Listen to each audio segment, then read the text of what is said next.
Isso.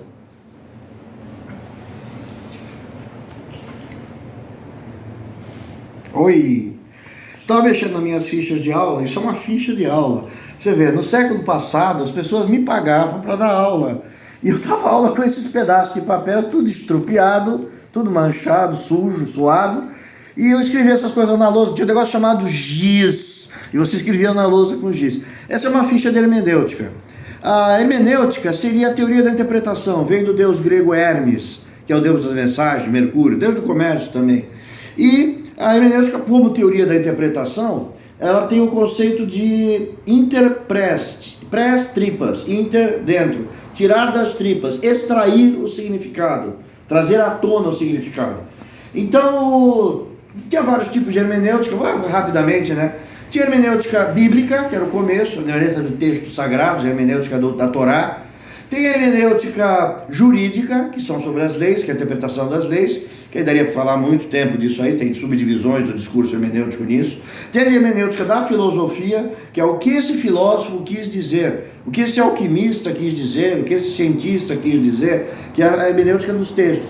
E existe a hermenêutica da arte, isso é mais como Gadamer, que é a hermenêutica da arte, a hermenêutica da literatura, da arquitetura, tudo é passível de uma interpretação. Um exemplo, quando o Niemeyer, aquele arquiteto marxista, comunista, socialista, etc., fez Brasília, ele colocou no legislativo, no poder legislativo, umas duas torrezinhas e aquelas duas tigelinhas, uma virada para cá, outra para lá, uma entornou, coitada, né? Isso aí, na verdade, é a balança da justiça.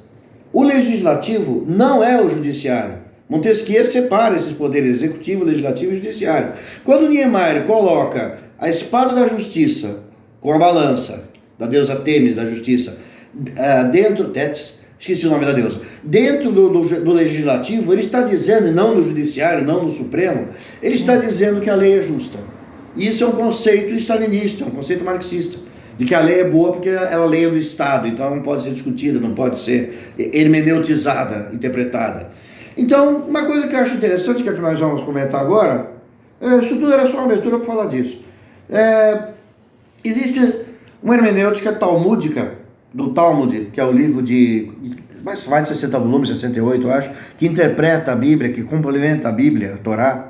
É um livro judeu de pensamento. E a Unesco considerou patrimônio da humanidade um método hermenêutico dividido em 4 partes. É talmúdico, é judaico, não é bem cabalístico.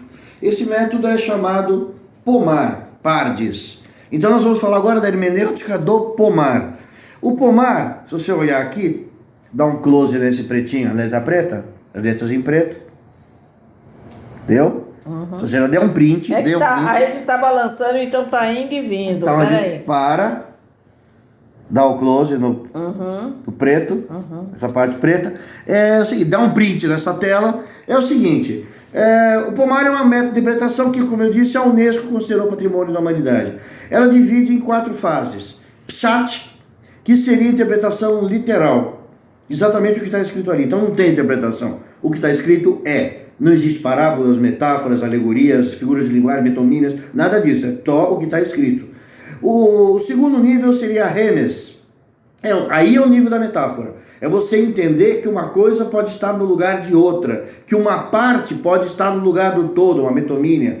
É entender as figuras de linguagem, alegorias, parábolas. Jesus falava por parábolas, né? Toda a literatura árabe também é feita com essas parábolas, essas metáforas. Khalil Dilma, a história dos 2 chacais, é toda, que é meio persa, né? Bem árabe, né? Mas é toda baseada nessas metáforas de fábula de bichinhos, né? Bichinhos bem adultos, porque eles falam de política. Então, Pshat, primeiro número, Pardes, pomar. Pshat, remes, drash, literal. Pshat, literal. Remes, metafórico.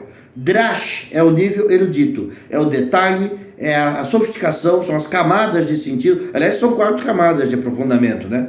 Onde você descobre detalhes históricos, detalhes filosóficos que podem estar embutidos no jogo de palavras da hermenêutica, do texto. O último nível, Sod, é o nível segredo. É o nível onde você tem uma revelação divina ou um insight criativo. É quando Arquimedes está dentro da banheira e ele fala, eureka, e sai correndo, ele descobriu, como me disse, a coroa do rei tinha chumbo ou não, misturado com ouro. Então, um exemplo assim, lembrando que os franceses sempre falavam na Sorbonne que tous les exemples sont mauvais. Todos os exemplos são maus. Então, vou dar um exemplo mau, como todo exemplo, né? mas para você entender. No nível psat, vamos pegar uma passagem bíblica que eu usava isso muito em classe. Quando Jesus está em Jerusalém, ele fala alguma coisa com ele lá, e ele fala: é mais fácil um camelo entrar pelo buraco de agulha do que um rico entrar nos céus. Aí isso é usado pelas visões de teologia da libertação, por toda essa turma mais esquerda da igreja, para dizer que o rico é mau, o rico está para o inferno porque ele tem dinheiro. E não pode não ser isso. No livro literal é isso. Um camelo é um animal enorme, maior que um cavalo, ele não tem como passar num buraquinho de uma agulha que costura a roupa. Então é lógico, a visão literal da coisa seria que o rico não entra no inferno, como um camelo não passa num buraco de agulha. Nenhum osso do camelo passa. No nível remes metafórico, você percebe, um camelo pode não ser um camelo, o buraco de agulha pode não ser uma agulha, tu pode estar no lugar de outra coisa, isso é uma alegoria, uma metáfora, uma parábola. E aí você vai para um nível, o terceiro nível é drash, erudição. No nível erudito você percebe que Jerusalém é uma cidade com 12 portas, em homenagem às 12 tribos de Israel, aos 12 meses do ano, aos 12 signos do zodíaco. Então quando você descobre isso, você descobre que uma das portas só abria em época de guerra, que era a porta buraco de agulha. Que era uma portinha pequenininha, onde um camelo pode passar, mas não com os odres do lado. Isso é para impedir que entrasse, por exemplo, nos odres, nos barris, soldados dentro, entra uma caravana de camelos, tem os soldados de 2 em cada camelo, e aí quando chega lá dentro, abre, as pessoas à noite saem, o cavalo de Troia, né? Saem à noite e arrebentam tudo. Falar. Então, a buraco da agulha era para isso, eles tinham que descarregar o camelo, os objetos eram avaliados, analisados, vistoriados, antes de entrar. Só abria essa porta em época de guerra, porque fechava todas as outras 11 e só abria essa. Então o buraco de agulha é uma porta de Jerusalém. Jesus estava em Jerusalém. Se ele estava em Jerusalém e falou do buraco de agulha, por que não seria o buraco de agulha essa porta?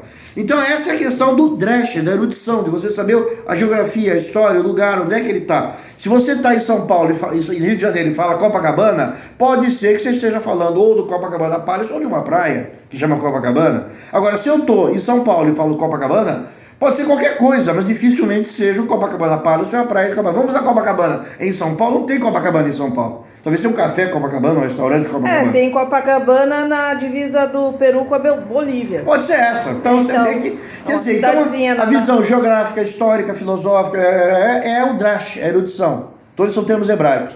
Já o nível sódio é o nível da revelação. O que Jesus queria dizer? Isso você só vai obter se Deus te der a revelação. Você vai ter um insight, uma intuição heurística, uma vislumbre, onde você vai ter a compreensão, você vai apreender, você vai ser proprietário do significado. E esse nível normalmente contradiz os anteriores. Então essa é a questão. Quando você pega um texto de um filósofo, de um texto jurídico, um texto, qualquer texto, considerando texto, tessitura, texto quer dizer tecer, misturar fios, cruzar fios. Se você pega um tecido, um texto é um conjunto de letrinhas que se misturam as palavras e constrói parágrafos, se encadeiam em polissilogismos. Então isso aí é uma tessitura, é um tecido, é um texto. A arquitetura é um texto. Quando o Niemeyer troca o símbolo do legislativo pelo judiciário em Brasília, aquele é um texto, ele está dizendo alguma coisa. Ele sabe que está errado, ele está dizendo alguma coisa. É uma mensagem. A arquitetura é uma mensagem, a escultura é uma mensagem, a poesia é uma mensagem. Ela pode ser mais abstrata, mais difícil do que a prosa normal, mas tem algo significado ali. Por isso que te toca, que comove, que emociona. Então todos os textos, a minha roupa é uma mensagem, o texto é essa tessitura, esse conjunto que eu escolhi, essa roupa verde com essa camisa clara, com essa camisa amarela, né? Não tem nada de amarelo aqui. Quer dizer, todas essas coisas são escolhidas para ter um significado. Principalmente esse vídeo que foi altamente planejado e preparado, a minha maquiagem, corte de cabelo e tudo. Então, essa é a questão. Hermenêutica, então, seria, nós vamos falar mais vezes de hermenêutica, com mais detalhes, mas isso aqui, só porque eu achei a ficha de aula, e eu lembrei, se você foi meu aluno, está reconhecendo as fichas de aula que eu escrevia na lousa. Tem até sujeira de giz nelas, suor, tudo, e todas rasgadas, né? Isso aqui deve ter mais de 30 anos. Então eram as fichas que eu usava para me orientar em aula. Então pense nisso no Pardes, no Pomar, e com isso a gente pode encerrar esse vídeo e depois faremos outros menos divertidos.